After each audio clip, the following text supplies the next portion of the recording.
Kisah misteri naga Tambuaka Sabah yang menjadi tanda tanya akan kewujudannya dan tidak banyak diceritakan oleh masyarakat, terutamanya di semenanjung Malaysia. Jadi bagi episod kali ini, Legenda Rakyat menyediakan salah satu versi yang menceritakan tentang misteri naga Tambuaka Sabah. Seluruh dunia mempunyai kisah naga yang tersendiri. Ada yang mempunyai kelebihan seperti terbang, hidup di udara, hidup di darat dan di dalam hutan. Ada pula naga yang hidup di air. Di Borneo, lebih tepat lagi di sekitar pantai barat Sabah, sekitar Bungawan, Papar, Beaufort sehingga ke Kuala Penyu, wujudnya cerita rakyat mengenai naga Tambuakar. Perkataan Tambuakar atau Tembu Akar asalnya diberi nama oleh kaum bangsa Brunei yang bermaksud tumbuh akar, merujuk kepada seekor raksasa atau naga besar dan sekitar tahun 1903.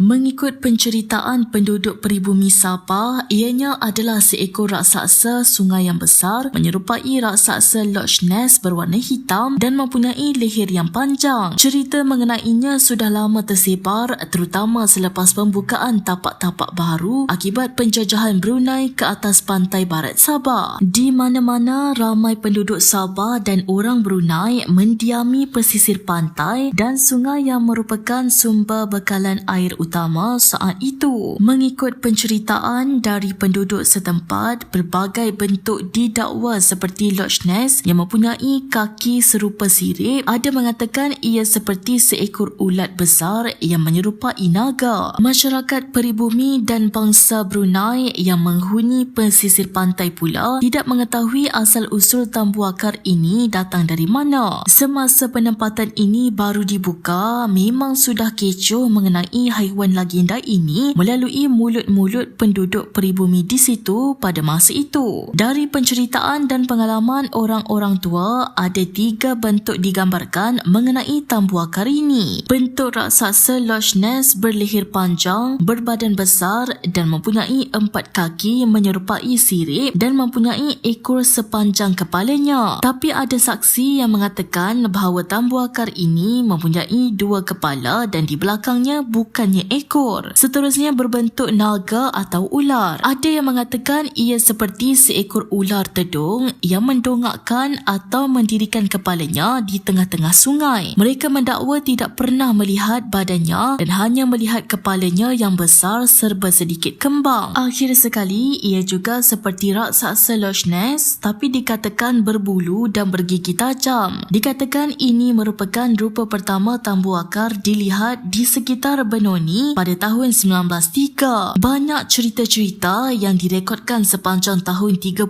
hingga 60-an. Pada masa itu, ramai penduduk mula membuat rumah di sekitar Sungai Papar, Sungai Padas, Sungai Bungawan dan Sungai Beaufort. Tempat ini terkenal dalam kalangan masyarakat setempat yang menceritakan mengenai munculnya Tambuakar ini di pesisir sungai yang betul-betul di tepi sungai. Mengenai Tambuakar ini berbentuk ular atau naga, lagi-lagi terkenal berbanding bentuknya seakan Loch Ness. Bila ditanya kepada penduduk setempat tentang penemuan haiwan legenda ini, dan mereka banyak mengatakan bahawa haiwan ini sudah mati. Ramai percaya bahawa haiwan legenda ini masih hidup sampai ke hari ini disebabkan penemuan lubang-lubang besar yang berada di bawah tanah sepanjang sungai-sungai tersebut.